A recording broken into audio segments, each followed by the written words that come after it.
La Russie menace de frapper la France, les amis, suivants. Ça, c'est chaud. La Russie menace de frapper la France après le feu vert du Parlement européen à l'Ukraine pour frapper des cibles militaires en territoire russe avec des... Quoi? La Russie menace de frapper la France après le feu vert du Parlement européen d'autoriser les frappes sur la Russie. Attendez, mais il faut changer le titre. Il faut changer le titre parce que le titre dit « Moscou menace de frapper la France ». Il faut changer le titre, regardez le titre. Nucléaire, Moscou menace de frapper la France. Mais c'est pas ça. Vous venez de justifier. La Russie menace de frapper la France si la France autorise les frappes moyennant leurs armes sur le territoire ou dans le territoire russe. C'est malade, n'est-ce pas? Resuivons encore une fois, on recommence à zéro. Oh là là. La Russie menace de frapper la France. La Russie menace de frapper la France. Après le feu vert du Parlement européen à l'Ukraine. Après le feu vert du Parlement européen. Continuons. À l'Ukraine pour frapper des cibles militaires en territoire russe avec des armes occidentales. Le président de la Douma, l'équivalent de l'Assemblée nationale en France, avertit. Elle a l'air choquée. Regardez, je pose un peu. Elle a l'air choquée. Mais le président de la Douma avertit. Mais elle est jolie quand même. Hein, elle est douce, celle-là. Ah, ma sœur.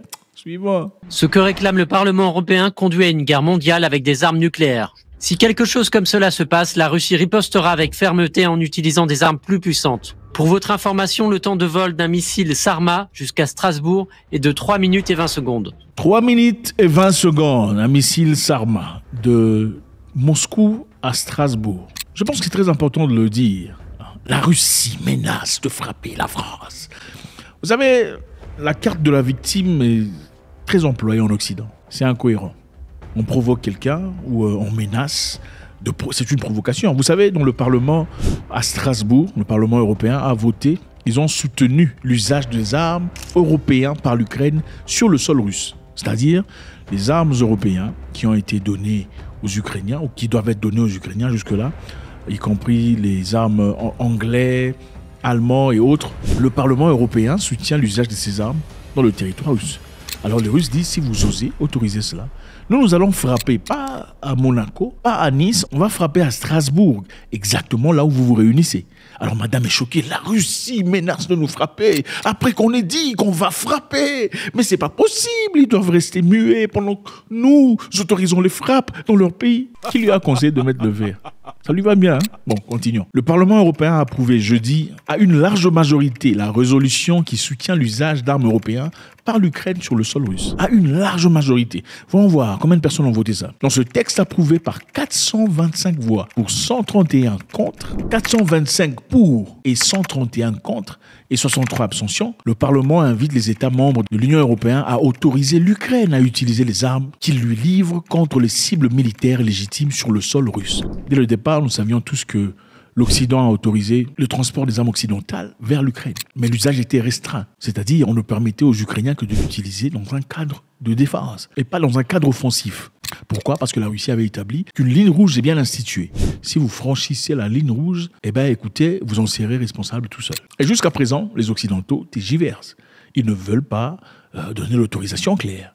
Il y a eu une réunion récemment entre le président américain et le premier ministre britannique, pendant que tout le monde attendait, surtout l'Ukraine, de recevoir finalement l'autorisation d'utiliser le Storm machin et tout ça pour bombarder dans la Russie. Mais à la sortie de cette réunion, malheureusement, ça a été une réunion bredouille. Il n'y a pas eu d'autorisation de frapper à l'intérieur de la Russie. Moscou a averti qu'il considérait un tel usage des armes occidentales comme une confrontation directe entre l'OTAN et la Russie. Donc quand il y a confrontation directe entre l'OTAN et la Russie, alors Strasbourg devient une cible légitime. Nous votons à 425 voix, autorisé que les Ukrainiens frappent dans la Russie. Mais quand les Russes disent on va vous bombarder là, vous... Non mais la Russie va bombarder la France. C'est inacceptable. Attendez. Vous attendez à quoi? Vyacheslav Volodine, le 10e président de la Douma d'État depuis 2016, a été clair. En fait, ce qui est intéressant chez les Russes, c'est qu'ils sont tous forts. C'est difficile de voir le maillon faible. Ils sont tous durs, forts, des durs à cuire. Ils sont prêts à bousiller. Donc, c'est comme ça. D'ailleurs, apparemment, Poutine, c'est le plus doux. Je remarque. Puisque, imaginez-vous qu'il y a un autre président, avec tout ce qui a été fait jusque-là. Nous serions déjà en 3e guerre mondiale. Si Poutine avait les émotions comme ces parlementaires qui sont à Strasbourg autorisant des frappes, eh bien écoutez, Strasbourg n'existerait plus. Paris Saint-Germain, ou comment vous appelez ça, la tour Eiffel serait la tour en fer. Enfin bref, je pense qu'il faudrait quelque part saluer le calme, la maîtrise de cet homme. Vyacheslav Volodine a dit, si une telle chose se produit, la Russie ripostera avec fermeté en utilisant les armes les plus puissantes. Personne ne devrait se faire d'illusions à ce sujet, il a déclaré. Il leur a rappelé qu'il suffirait de quelques minutes pour atteindre Strasbourg. C'est 3 minutes de vol. Et en 3 minutes, croyez-moi, on ne peut pas faire grand-chose. On ne peut pas aller se cacher et tout le bazar. C'est la fin. C'est la fin, c'est la fin, c'est la fin de Strasbourg. Faut pas faire de bêtises comme ça. Vous savez, on remarque très facilement que c'est trop facile pour des gens de dire il faut frapper la Russie et tout le bazar. Ils ont peut-être des moyens de fuite ou ont peut-être des associations de banqueurs si la guerre commençait. Et ne risquent même pas d'envoyer leurs propres enfants à la guerre. C'est ça. Comme le cas du président, le président sortant de l'OTAN, qui dit Vladimir Poutine a placé des limites depuis très longtemps, il a mis des lignes rouges qu'on a franchies à plusieurs reprises et on n'a rien fait. Il faut continuer, il faut balancer les bombes dans la Russie. C'est un malade qui dirige l'OTAN, mais je suppose qu'il ne représente pas l'opinion de tous les habitants des pays de l'OTAN. Donc cette seule personne peut vous mettre en guerre pendant que vous n'avez pas accepté la guerre. Non. Le chef sortant de l'OTAN, John Stoltenberg, a déclaré cette semaine dernière que le dirigeant du Kremlin avait déjà déclaré de nombreuses lignes rouges, à plusieurs reprises, plusieurs lignes rouges, mais n'avait pas intensifié le conflit avec l'Occident lorsqu'elles étaient franchies. C'est-à-dire, M. Poutine raconte des bobards. Et c'est une façon pour lui, apparemment. Vous savez, les gens drogués, restons dans notre histoire, il dit que M. Poutine raconte des bobards. On a franchi sa ligne à plusieurs reprises. Je vous rappelle ici que la Russie et l'Ukraine étaient prêts à se comprendre, à discuter, à parler, à trouver une solution à l'amiable. La Turquie était comme intermédiaire dans cette histoire. Ils avaient déjà établi quelques paragraphes pour signer un contrat, un agreement qu'ils avaient. Pour que la guerre finisse, l'Ukraine était prête à faire des concessions pour trouver la paix avec la Russie. Jusqu'à ce que Boris Johnson, des Royaumes-Unis, atterrisse en Ukraine pour aller discuter avec le président ukrainien. On ne sait pas exactement ce qui a été dit, mais ce qui a été évident, c'est que Boris Johnson, d'après ce que vous comprenez, il voulait qu'on continue la guerre. Nous, le Royaume-Uni et d'autres pays, serons capables de fournir les équipements, la technologie, le savoir-faire et le renseignement nécessaires pour que l'Ukraine ne soit plus jamais envahie. Souvenez-vous, au départ de cette guerre, les Russes étaient déjà arrivés à Kiev. Ils étaient déjà à Kiev. Et quand ils ont signé le bout de papier, c'était pour dire reculez, sortez de Kiev pour nous donner le temps de finalement revoir et de signer de manière finale. Et pour montrer sa bonne volonté, je suppose, M. Poutine a retiré ses troupes de Kiev. Mais quand les troupes sont sorties, c'est là qu'ils ont changé de visage. On va aller à la guerre. Et aussi, Victoria Nuland, après avoir revu le contrat ukrainien, ils ont trouvé qu'il était complètement incohérent, que les Ukrainiens soient limités à leur achat des armes. Le contrat disait que l'Ukraine ne peut acheter un certain nombre d'armes. C'est ça le contrat qu'ils avaient avec les Russes. Elle et ses amis n'étaient pas contents par rapport à ça. Ce qui est important ici, c'est de remarquer qu'il y a certains pays qui sont assez lucides pour savoir que c'est une guerre qui n'est pas importante. L'Italie, par exemple, a exclu l'envoi des troupes en Ukraine et l'utilisation de ces armes pour attaquer la Russie. Il a dit clairement, nous ne luttons pas contre la Russie, nous défendons l'Ukraine. Ce n'est pas la même chose. Le ministre italien des Affaires étrangères a dit « We are not against Russia. We are in defense of Ukraine.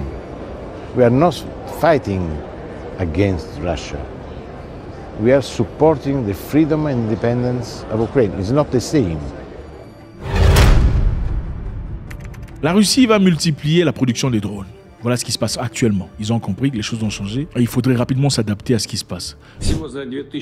Au total, environ 140 000 drones de différents types ont été livrés aux forces armées en 2023.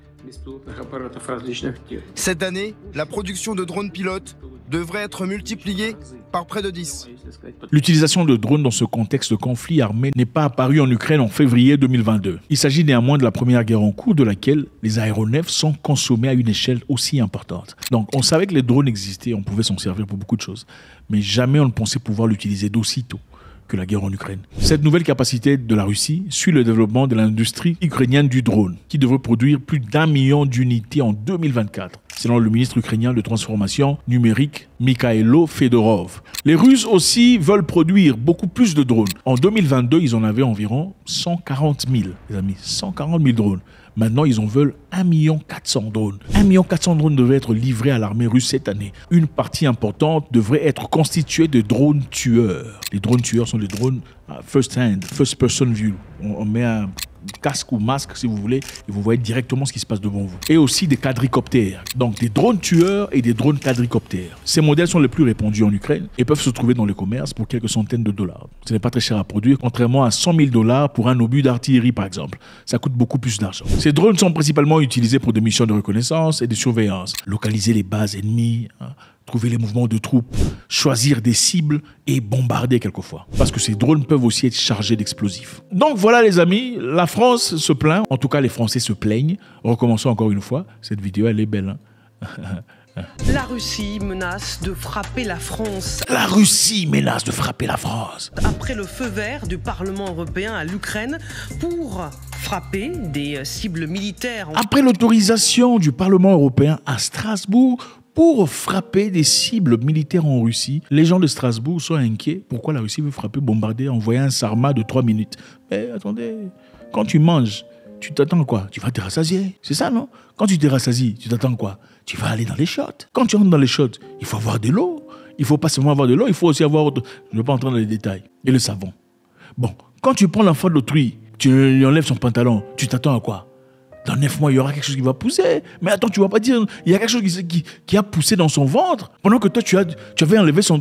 Mais attendez, action, réaction. C'est aussi simple que ça, n'est-ce pas? La Russie se fâche, ils veulent nous bombarder. Bah écoute, c'est parce qu'on a voté une loi pour autoriser une... God bless.